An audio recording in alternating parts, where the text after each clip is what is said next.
Hi, BrenTech here, where tech is made simple. Back in August of last year, I let you know that Microsoft had confirmed that the August updates that rolled out for Windows 10 and Windows 11 were causing Linux dual boot issues on Windows.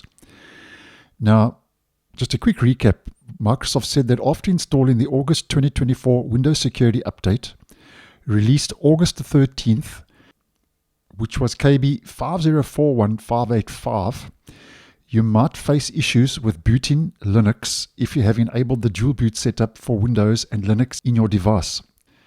Resulting from this issue, your device might fail to boot Linux and show the error message, which is this error message. Verifying shim SBAT data failed. Security policy violation. Something has gone seriously wrong. SBAT self-check failed. Security policy violation. So that's the error that was generated if you found yourself affected. Now, Microsoft did mention that on some devices, what was happening, the dual boot detection did not detect some customized methods of dual booting and applied the SBAT value when it should not have been applied. So that's what the problem was, and that's why that error was being generated.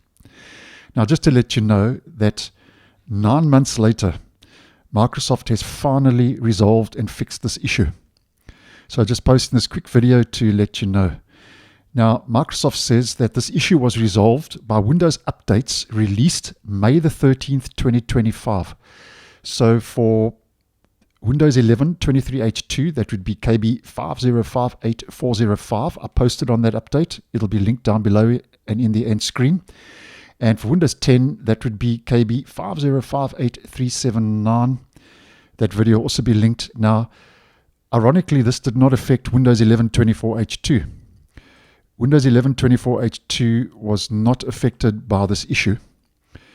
And Microsoft mentions in the resolution that it recommends you install the latest update for your device as it contains important improvements and issue resolutions, including this one. So just letting you know, if you were affected, make sure you get the May Patch Tuesday updates installed on your device sooner than later for Windows 10 and Windows 11 and Windows Server. But Windows 11 24H2, as mentioned, is not affected.